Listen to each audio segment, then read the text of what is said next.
the view.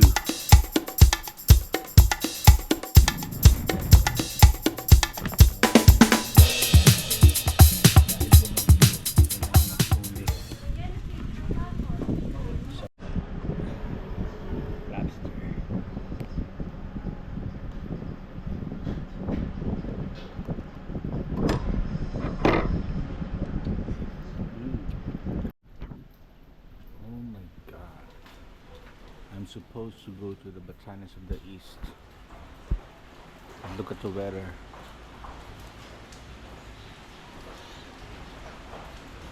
Can't even get out of the hotel.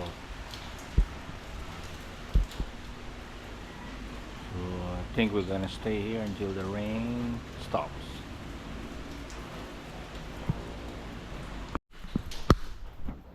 Tuloy lang tayo dito. Kaya makalabas. Dingalan. Architecture is very good. I talked to the owner. The owner is an architect himself, so the design is very architect.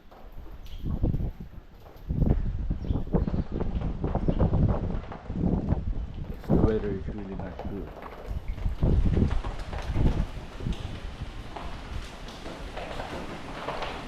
Dining tables.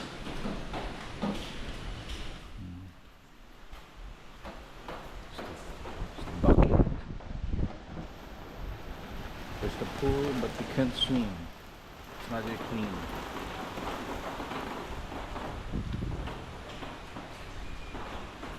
Ayan, diba? Ang ganda ng pagkakagawa.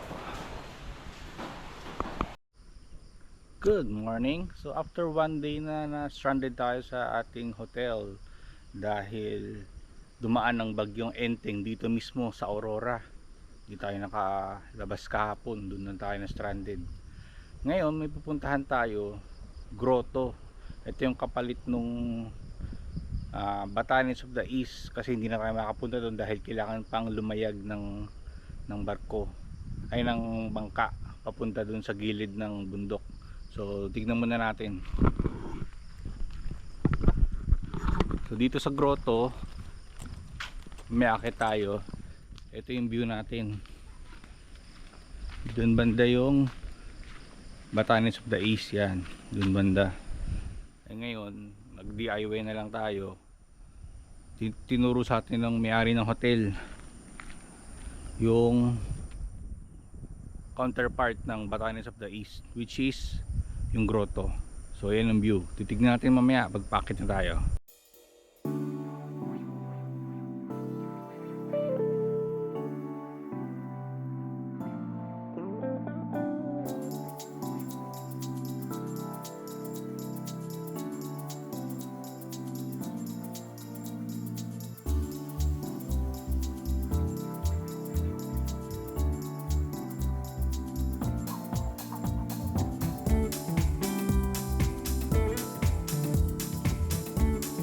Yeah, we're going up to the grotto.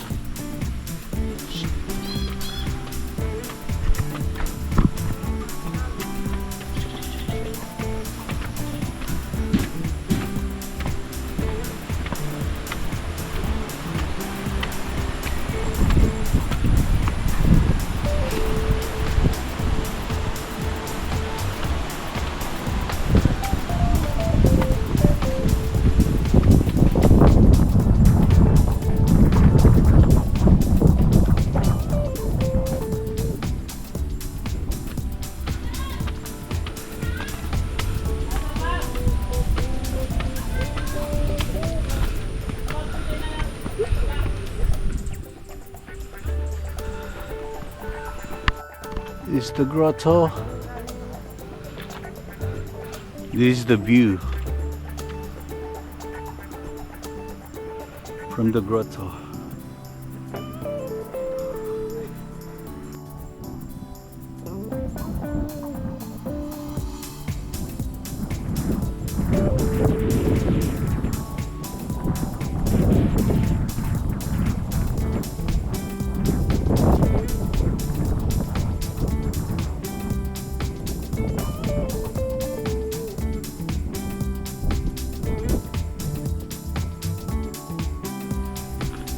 Abutin natin ng grotto.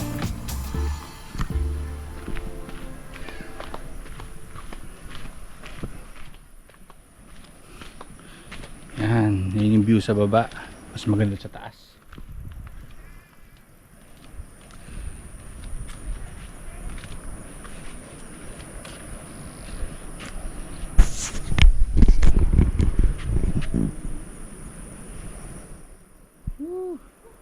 Ganda dito.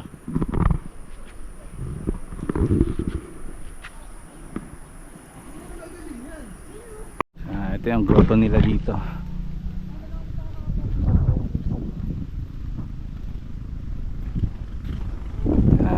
Diba, laking grotto. Gugulo ka lang naman dyan. Baba lang naman yun. Ang ganda. Pinakita mo yung buong Dingalan. Ayun yung lighthouse niya. Yun, maliit dun. Papunta kaya doon? Meron, Ayun, may bangka dun. Yun tayo kanina. Dalawa yan, tatlo yan. Kaso bawat punta mo. Hindi ka pa nakapunta dyan? May bayad yung tour guide. Kasi ito yung bangka dun sa may... Libutin natin. Dito, puro kabundukan na. Sa gilid tayo ng Sierra Madre. At kasalukuyang binayon ng ng bagyong Enteng. Ito yung the day after ng bagyong Enteng dito.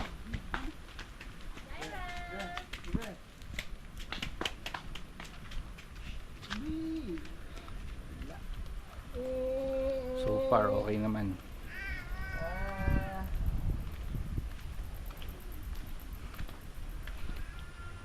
Diba?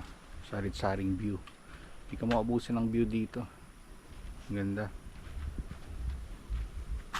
Doon tayo galing sa baba. So naghagdan lang tayo paakyat. Ayan, hanggang dyan paakyat. Hindi naman nakakapagod. Kayang kaya naman. Lalo na pag ganitong malakas ang hangin at hindi masyadong maaraw. Okay.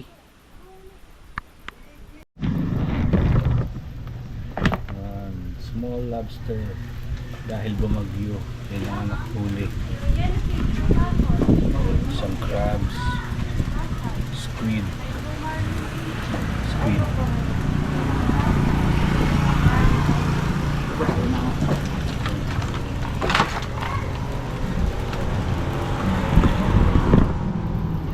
Ayan, tapos natin mamili ng seafood.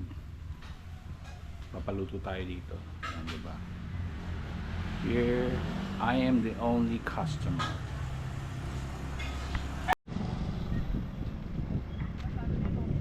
Naghihintay tayo. So habang naghihintay tayo ng makakain natin yan. This is tsunami.